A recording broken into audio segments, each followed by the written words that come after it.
Coucou tout le monde, j'espère que vous allez bien. Bienvenue dans cette nouvelle vidéo.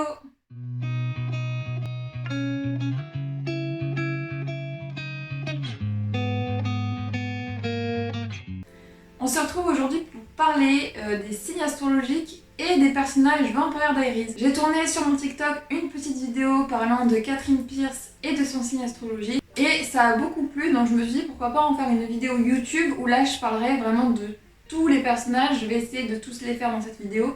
Sinon je ferai une deuxième partie et vous pourrez me dire dans les commentaires quel personnage vous voulez. Et puis par la suite, pourquoi pas le faire sur d'autres séries avec d'autres personnages ou d'autres films. N'hésitez pas à me dire ce que vous en pensez dans les commentaires. C'est parti, j'ai pris mon petit calepin. Alors j'ai aussi dans les commentaires sur mon TikTok, effectivement il y a sur internet quelques personnages qui ont un signe astrologique, puisque dans la série on arrive à avoir leur date de naissance et ça reste du fictif. Et je ne sais pas réellement si Vampire Diaries a choisi de mettre des dates de naissance en fonction du signe astrologique en ayant eu l'avis d'un astrologue, ou si c'est parce que au niveau historique, ou voilà, parce que ça a été choisi comme ça. Je ne sais pas. Donc, je voulais vous donner un peu mon avis sur la chose. C'est parti pour le premier personnage. Je vais choisir Catherine Pierce pour un peu revenir dessus par rapport à mon TikTok, pouvoir commenter davantage. Je lui avais attribué le signe du Scorpion en signe solaire. Alors sur internet, je le sais, ne venez pas me dire dans les commentaires, ils l'ont mis en Gémeaux. Je vais vous donner un peu mon avis là-dessus. Oui, elle est intelligente, elle sait très bien élaborer des plans, parce que le Gémeaux est connu pour sa capacité d'analyse, ses capacités intellectuelles et de communication. On va dire que Catherine Pierce arrive à tirer ce qu'elle veut des autres, surtout par le chantage, par la parole, mais je peux pas m'en tenir juste à là. Et je lui avais attribué le signe du Scorpion parce qu'effectivement elle représente bien les extrêmes, elle représente bien les profondeurs. On voit que c'est un personnage par lequel les autres vont évoluer et vont se transformer. Donc je vous invite à aller voir mon TikTok où j'ai mis d'autres explications. Pour faire bref, on voit que Catherine Pierce, elle est très attirée par le pouvoir. Bon, en soi, dans la série, il ne parle pas d'argent, mais on voit que le pouvoir, ça l'intéresse énormément, la sexualité. On voit qu'elle met vraiment dans sa vie les relations de cœur et les relations sincères n'ont plus aucune place. C'est-à-dire que pour elle, ça ne compte même plus, parce qu'elle a été blessée et donc elle a choisi de maintenant avoir du pouvoir et acquérir ce qu'elle veut par le biais du chantage, de la manipulation, voire de la sexualité. On voit par exemple qu'elle arrive à transformer quand même. Désolée pour ceux qui n'ont pas vu la série, ne vous faites pas spoiler. Par exemple dans la série, on voit pendant les relations intimes qu'elle a avec Stephen et Damon, elle est morte pendant, elle boit de leur sang en ayant recours aussi à l'hypnose. Donc on voit vraiment qu'il y a une forme de manipulation qui se joue même dans les rapports intimes. On voit qu'il y a presque une notion de non-consentement, c'est-à-dire qu'ils ne sont pas conscients au début de ce qui se passe lors de leur, à certains moments avec elle. Ils ne sont pas au courant qu'elle est morte pour boire de leur sang, par exemple.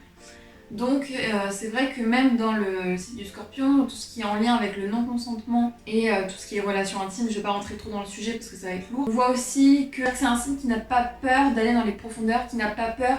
Elle le dit elle-même qu'elle n'a pas peur du diable, on va le voir à un moment donné, où c'est même elle qui va réussir à manipuler le diable et elle va réussir à faire sortir les flammes de l'enfer, pour voir réellement que c'est un être qui va puiser son pouvoir dans les profondeurs, dans l'obscurité. Et grâce à elle, les autres personnages vont devoir se transformer, vont devoir être plus puissants pour pouvoir contrer ce qu'elle manigance. Donc en quelque sorte, c'est grâce à elle que si elle les poussait pas à bout dans leur retranchement, et ben ils donneraient pas autant du meilleur de eux-mêmes. Donc c'est pour ça que je maintiens le signe du Scorpion. Si on voit qu'au fond c'est un être sensible, elle est profondément touchante, surtout quand on voit au début son histoire liée avec ses parents, etc.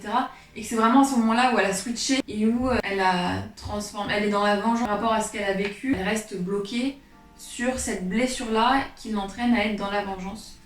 Donc voilà ce que je maintiens pour Catherine Pierce. Ensuite, Elena. Alors, Elena Gilbert, je suis un petit peu mitigée parce qu'effectivement, sur internet, on voit qu'il lui attribue le signe du cancer. Je suis pas forcément contre ça, puisque Elena est très portée quand même sur sa famille. On voit même au début de la série que c'est important pour elle d'être maman et du coup, devenir un vampire, ça serait faire une croix sur la maternité.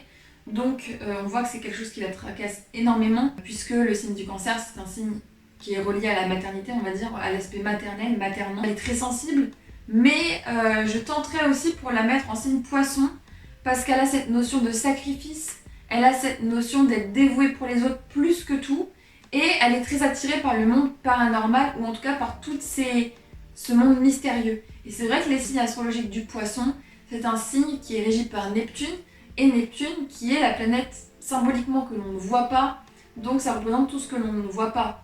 Les dimensions, les êtres surnaturels, et donc Elena est attirée par ça. Donc c'est pour ça que je serais tentée de le mettre en signe Poisson, même si le signe Cancer, je peux le comprendre sur certains aspects, pour moi ça va pas dans la profondeur de ce qu'est Elena, et donc je choisirais plus pour le signe Poisson, tout ce que je vous ai dit là, et on retrouve quand même le signe du Poisson, il peut être lié à la pathologie du sauveur. Et Elena, c'est vrai qu'à un certain moment, elle est tellement dévouée pour sauver la Terre entière que dès qu'il y a quelqu'un qui doit se sacrifier ou qui doit être blessé pour sauver quelqu'un, on voit que ça impacte énormément. Et elle, tout ce qu'elle voudrait, c'est que tout le monde s'en sorte, que tout le monde soit heureux. Et elle ne supporte pas perdre quelqu'un. Et elle va être dans une notion de culpabilité quand elle n'a pas réussi à sauver quelqu'un. Donc moi c'est quelque chose qui la ronge énormément, et d'ailleurs c'est aussi une des raisons pour laquelle à un moment donné elle perd son humanité, parce qu'elle ne supporte pas d'avoir perdu tous ceux qu'elle a perdus avant, et qu'elle se sent coupable de ne pas avoir réussi à les sauver. Donc c'est pour ça que je la mettrais en signe du Poisson et pas seulement dans le signe du Cancer. Ensuite, Stephen. Sur internet on trouve le signe du Scorpion pour Stephen. Je suis dans un sens d'accord, puisque Stephen explore les deux extrêmes de la vie pour trouver son juste milieu. C'est-à-dire que à la fois, on va voir que quand il perd son humanité, Stephen est vraiment horrible. D'ailleurs, on l'appelle le boucher. Par contre, quand il retrouve son humanité, il va tout faire pour être bon. Il va même se priver juste de consommer un peu de sang humain. Pour lui, c'est inenvisageable. Donc on voit réellement qu'il est dans une dualité entre le bien et le mal. Mais du coup, moi, cette dualité, je la mettrais plus dans un signe de la balance. Parce que, en fait, il y a cette notion de justice et il cherche, en fait, sa paix. Et à la toute fin de la série, Stephen arrive à trouver la paix. À sa manière, mais il arrive à la trouver. Et donc, en fait, toute sa vie, à partir du moment où il va être vampire, il va chercher à retrouver cet équilibre, cette paix, cette harmonie. Et c'est quelqu'un qui aime profondément Stephen. Et effectivement, le signe de la balance est régi par Vénus. Et donc on voit que ce qui compte avant tout pour lui, c'est l'amour, la paix, l'harmonie. Et on le voit même quand il est par exemple en couple avec Elena. Tout ce qui compte pour lui, c'est le bien-être d'Elena. Tout ce que Elena va faire comme choix, il la soutiendra à fond là-dedans. On va dire que c'est parce que Stephen a écouté le choix d'Elena à un moment donné sur le pont qu'elle va se transformer en vampire. Donc si Stephen n'avait pas respecté à fond son choix, bah peut-être qu'elle ne serait pas à un moment donné vampire. Réellement, Stephen, je le verrais plus en balance. Après, il se peut, par exemple, si je veux vraiment jouer à fond sur l'astrologie, peut-être un signe de la balance, mais en fin, peut-être dernier décan, toute fin du signe, parce qu'il y a cette légère notion du Scorpion où il plonge dans les extrêmes parfois, mais il n'est pas dans cette notion de pouvoir, il n'est pas dans cette notion de manipulation, pas du tout. Sincèrement, Stephen, je le vois vraiment dans le signe de la balance. Maintenant, Caroline Forbes. Alors Caroline, pour moi c'est flagrant de la mettre en vierge, même si sur internet on voit qu'ils l'ont mis en signe de la balance. Je comprends, puisque Caroline, elle cherche à être juste, et au début elle ne supporte pas le fait que y en a certains qui arrivent juste parce qu'ils ont plus de pouvoir dans le monde des vampires, tout ça les rend plus puissants. Et elle ne supporte pas, elle a une forme d'injustice en elle. Ce que souhaite Caroline, c'est d'avoir l'ordre dans Mystic Falls. Mais quand on rentre en profondeur dans son personnage, je la verrais plus en vierge, parce que qui organise toutes les soirées Mystic Falls, qui organise tous les plans de A à Z, qui contrôle tout, qui essaye de tout comprendre, de tous les mécanismes.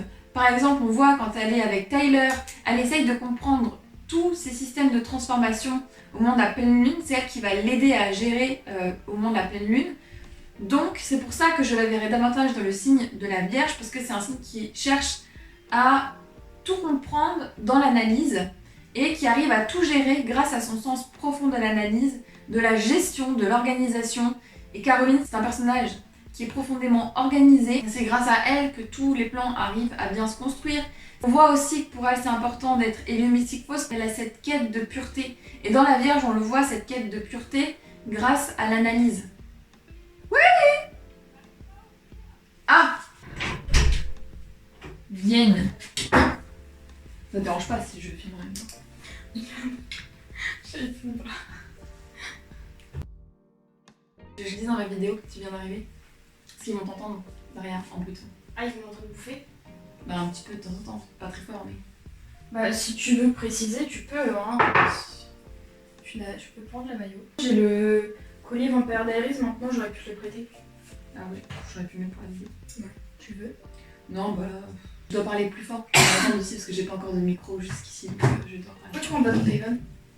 Parce qu'il est là-bas. Ah oui. Ah donc t'as aucune idée de ce à quoi tu ressembles quoi. Absolument pas. Parce que tu peux même pas te voir. Non. Mais elle est trop bien ma ring light. Ah ouais, elle est hyper... Mais c'est toi qui l'as choisi? Ouais. C'est Mais fait. j'avais pas compris.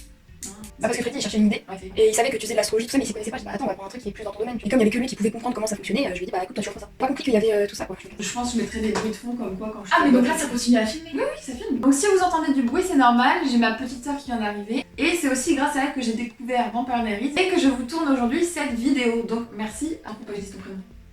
Peut-être sur YouTube. Donc merci à elle. Ensuite, on passe en 5ème. Mais t'as pas fini ton Alaric Salzman? Oui, mais sauf qu'à l'arrive, en fait, c'est le 5ème. Donc en fait, là, je vais couper au montage le 4ème. Je vais rajouter le on passe au 5ème. Je vais le remettre. Après, je vais parler d'Alaric. Ça recommence quoi. Voilà. Ensuite, on a le 5ème personnage qui est Alaric Salzman. Effectivement, sur internet, ils le mettent en verso. Je comprends pas tellement la notion du verso, sauf si c'est un verso premier décan, parce que effectivement, dans les versos, on va avoir deux types de versos, un verso saturnien et un verso uranien. Donc, je pourrais comprendre si on le met dans les premiers natifs, puisque je le trouve extrêmement représentatif des saturniens et donc plus du capricorne. Dans le sens où on voit que c'est un pilier, que ce soit pour la famille Gilbert, pour Elena, pour Jérémy ou encore pour toute l'équipe, toute la bande. C'est c'est un peu le père à tout le monde, c'est celui qui les guide, c'est celui qui est toujours là pour écouter leurs problèmes, c'est une épaule sur qui on peut se reposer. C'est en même temps celui qui met les limites, qui est plus strict. On voit que c'est une charpente, que c'est quelqu'un qui est là, qui est présent, et donc c'est pour ça que je le vois énormément dans le signe du Capricorne. C'est aussi quelqu'un qui comprend les douleurs des autres, quelqu'un qui comprend que parfois on peut être en dépression, que parfois ça peut être compliqué à gérer. Et le Capricorne, c'est exactement ça, c'est quelqu'un qui comprend la douleur de la vie, qui comprend les difficultés de la vie. Donc c'est pour ça qu'à l'arrivée, je le vois énormément dans un signe comme le Capricorne. On voit aussi que parfois, avec tout ce qu'il vit, c'est vrai qu'au niveau sentimental et dans sa vie, bah, il n'a pas eu beaucoup de chance. Parfois, il a tendance à être un peu dans l'alcool ou à être un peu déprimé. D'ailleurs, on le voit, à force de porter sa bague et de mourir et de revenir, il développe une autre personnalité qui est beaucoup plus perturbée, dépressive, et qui en vient à se faire du mal et à faire du mal aux autres. C'est vrai que ça peut être un des traits ombre, on va dire, du Capricorne, dans le sens où tellement il vient dans la dépression qu'il supporte plus en fait. Dépression, le mot est peut-être un peu fort. Peut-être la déprime, tu devrais dire. Ouais, mais réellement, ils sont liés à la dépression. Ah ouais. J'ai eu peur. J'ai sursauté sur mon siège. Donc, Alaric Salzman, je le vois beaucoup plus dans un signe du Capricorne. Pour ma part, ensuite, on va passer au 6ème personnage, Daemon. Alors, Daemon, sur internet, ils le mettent en Gémeaux. Je suis pas du tout d'accord. Oui, il a une grande forme d'intelligence. Oui, il a une grande forme intellectuelle à mettre en place des stratagèmes pour réussir à sauver quelqu'un. Et il a du mal avec ses émotions, qui est un des traits des signes d'air. Mais Daemon n'est pas que ça. Donc je le verrai bien soit dans le signe du Bélier ou du Scorpion. Je vous explique. Dans le signe du Bélier, parce que c'est quelqu'un qui fonce, qui est fonceur. Il va pas réfléchir à qu'est-ce que ça va avoir comme impact si je mets ce plan-là en place, ou si je tue cette personne, qu'est-ce que ça va faire sur... Lui, il fonce, il cherche pas à savoir qu'est-ce qui va être bon ou mauvais, il va le faire parce que c'est tout ce qui compte pour lui. Et on voit qu'il réagit aussi vraiment par rapport à ses émotions, il est impulsif. Et c'est vrai que les signes béliers, les natifs béliers, vont avoir cette notion d'être impulsif. On voit aussi que parfois il peut s'emporter dans des grandes colères et les béliers sont impulsifs, réagissent beaucoup à la colère, donc, mais il a beaucoup de volonté, il est très courageux, donc c'est pour ça que je le verrai bien dans le signe du bélier, mais aussi dans le signe du scorpion, parce qu'au fond on voit qu'il est quand même, il est très impacté par ses émotions, il est très troublé par ses blessures profondes. Parfois, il peut rentrer dans des systèmes de vengeance parce que quelqu'un lui a fait du mal il y a plusieurs vies, plusieurs années, et il continue à être dans cette vengeance. Donc c'est pour ça que je pourrais aussi le voir en Scorpion. Il n'a pas peur d'être le méchant, il n'a pas peur d'être celui qui déplaît, il n'a pas peur d'être celui qui fait du mal pour le bien. Donc c'est pour ça que je le verrai très bien dans le signe aussi du Scorpion. Ensuite on va passer au 7e personnage qui est Jérémy Gilbert, le frère d'Elena. Je le verrai bien dans le signe du Capricorne. Sur internet il lui a attribué le signe de la Balance. Je comprends un petit peu parce que Jérémy a du mal à gérer ses émotions et il est un peu tiraillé entre est-ce que c'est bien tout ce monde de vampires surnaturels ou est-ce que c'est mal. Donc il y a cette notion de bien ou du mal, je peux le comprendre.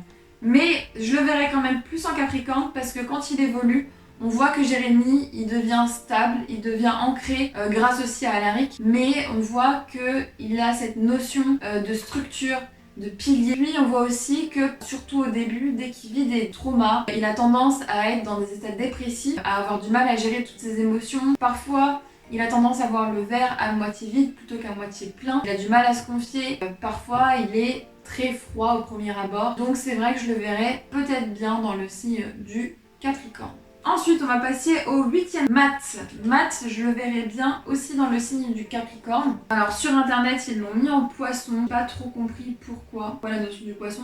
Pourtant, Matt n'est pas quelqu'un qui est dévoué pour les autres, donc pour ça je vois pas trop. J'ai hésité entre le signe de la Balance et le signe du Capricorne, puisque Matt cherche à rétablir l'ordre, il cherche à que justice soit faite et il va l'apporter d'ailleurs plus tard. Au fur et à mesure de la série, il va intégrer les forces de l'ordre, mais c'est pour ça que je le mets en Capricorne, puisqu'il cherche de le faire d'une manière humaine, sur Terre, terrestre. Et c'est vrai que le signe du Capricorne est un signe de terre, donc Matt n'est pas du tout attiré par tout ce qui est surnaturel, ça le dépasse complètement, c'est quelque chose qu'il juge comme mauvais, néfaste presque. Donc du coup il va chercher à rétablir comme il peut sa loi sur terre en fait dans la vie. J'aurais pu lui donner le signe de la Vierge puisque c'est aussi un signe de terre qui est un peu dans le jugement puisqu'elle cherche à savoir ce qui est bon du mauvais. Mais bon, on va dire que Matt, on va lui attribuer soit le signe terre Vierge ou Capricorne. Il est un peu compliqué à cerner puisque Matt c'est quand même un personnage qui est plus en arrière-plan, donc on peut pas réellement le cibler et atteindre réellement son essence. Donc voilà, ensuite on va avoir en 9e personnage Bonnie Bennett qui, elle, je la verrai très bien dans le signe du Poisson ou du Taureau. Sur internet ils lui ont attribué le signe du Verseau. Je n'ai pas compris non plus pourquoi, à part le fait qu'elle a du mal à gérer ses émotions, mais sinon je vois pas tellement pourquoi. Bonnie, je la vois davantage dans le signe du Poisson ou du Taureau. Dans le signe du Poisson parce qu'elle est beaucoup sacrifiée dans la série. Et elle se sacrifie beaucoup pour les autres. D'ailleurs, parfois, elle va passer une longue période seule dans une autre dimension où elle est enfermée avec Damon. Elle va se sacrifier pour laisser juste passer Damon et rester avec le psychopathe de Kai pour sauver à la fois Damon, mais tous ses amis et même ceux qui sont dans l'autre dimension pour ne pas le laisser passer. Donc on voit vraiment que Bonnie a cette notion de sacrifice en elle pour sauver les autres. En plus, le signe du Poisson est énormément relié aux autres dimensions. C'est le filtre, le léger voile qu'il peut y avoir entre toutes les dimensions, entre le surnaturel et le monde matériel. Et Bonnie va même être l'encre qui sépare l'autre dimension avec tout ce qui est entité, fantôme, et le monde physique, le monde des humains. Donc littéralement, Bonnie représente parfaitement le signe du Poisson. J'ai hésité quand même avec le signe du Taureau puisque on voit que quand elle est touchée par exemple avec Elena suite à certaines situations, elle va bouder dès qu'elle a certaines émotions, elle a du mal à les gérer et donc elle boude. Après, c'est vrai que le signe du Poisson a la capacité d'absorber son environnement et de le représenter, donc peut-être qu'elle a grandi dans un environnement, on voit que Bonnie a été abandonnée, elle ne connaît pas sa maman, elle a été souvent seule, donc elle a été seule face à ses émotions et donc on voit que quand elle a trop d'émotions et qu'elle a du mal à les gérer, elle se renferme sur elle-même plutôt que de venir chercher de l'aide. Donc je pense qu'elle est juste le reflet de tout ce qu'elle a vécu dans son enfance là-dessus. Donc c'est pour ça que j'avais hésité avec le signe du Taureau, mais elle représente davantage le signe du Poisson. Ensuite, Klaus, je le vois, là il n'y a pas de doute, Klaus est Lion. Alors sur internet, il n'y a pas de signe qui lui a été attribué, d'ailleurs pour tous ceux d'après, il n'y en a pas. Il y en a juste pour les personnages que je vous ai cités avant. C'est indéniable, Klaus représente parfaitement le signe du Lion. Il veut être le centre de l'attention. D'ailleurs, on voit même que Klaus a créé la Nouvelle-Orléans. C'est le chef, et d'ailleurs il ne supporte pas à un moment donné de se rendre compte que Marcus ait récupéré la Nouvelle-Orléans que Klaus avait fondée à l'origine. Donc c'est vrai qu'il a vraiment cette problématique de... Il se sent pas aimé des autres. On voit qu'il a un mal-être profond. Il a tout le temps l'impression que le monde le rejette, ne peut pas l'aimer pour ce qu'il est réellement. Du coup, il a ce profond désaccord avec lui-même qui le pousse à être toxique par rapport aux autres, alors que ce qu'il voudrait juste c'est d'être aimé. Et donc il a tellement du mal à exprimer en fait ce manque d'amour qu'il en devient toxique, qu'il est le nombril du monde. D'ailleurs on voit que celui qui prend le plus de place au sein de sa fratrie, c'est Klaus.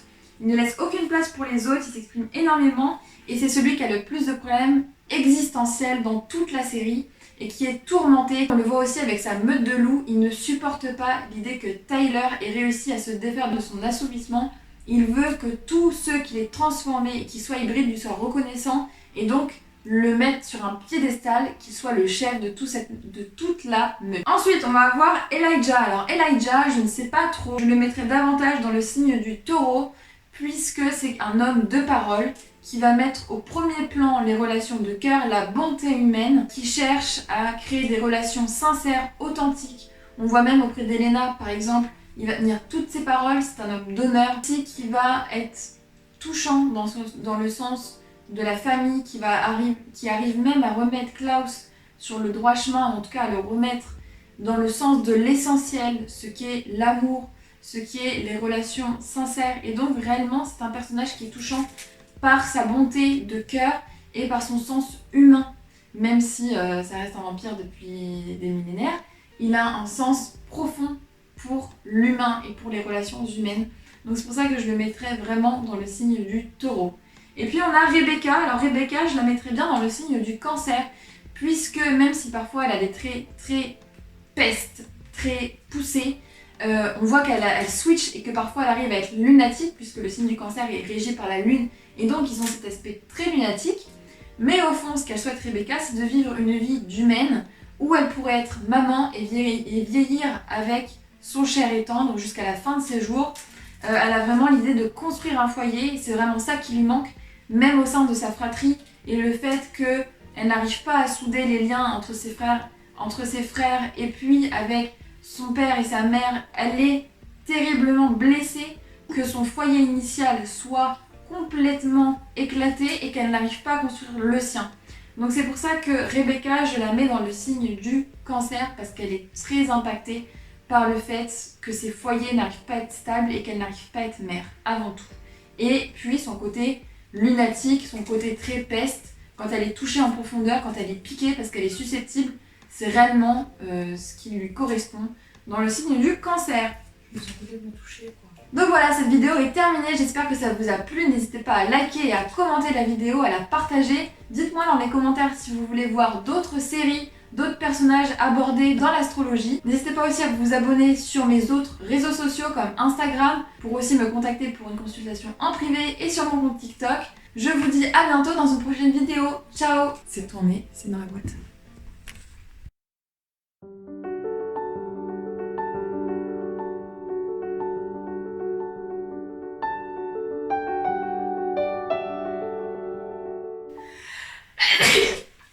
Son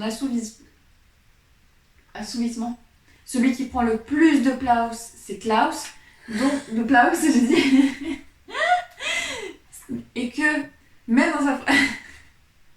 Coupe ma pizza pendant que tu te remets le maillot et je pense que ça va faire. Voilà.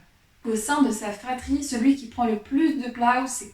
Mais c'est dingue, hein. Celui qui a le plus de place, c'est Klaus. Ouais. C'est ce que tu t'es concentré. Je pense, ouais. Parce que tu dis celui qui est le plus tourmenté, c'est aussi Elena, elle sait jamais si elle veut être humaine, peu humaine. Oui, mais lui, il est tourmenté et il le fait subir aux autres. Mm. Tu vois, dans le sens où il peut tuer quelqu'un parce qu'il est juste triste. Mm. Tu vois. Donc, réellement, il est tourmenté. Il est fou. Il est hybride. Donc, d'ailleurs, il veut... Ah, je vais le dire. Il veut être le... Il supporte pas que, par exemple, Tyler arrive à se défaire de son assouvissement. Ah, je sais.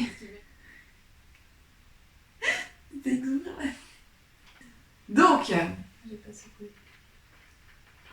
vas-y, secoue. T'as besoin de me secouer? Vas-y.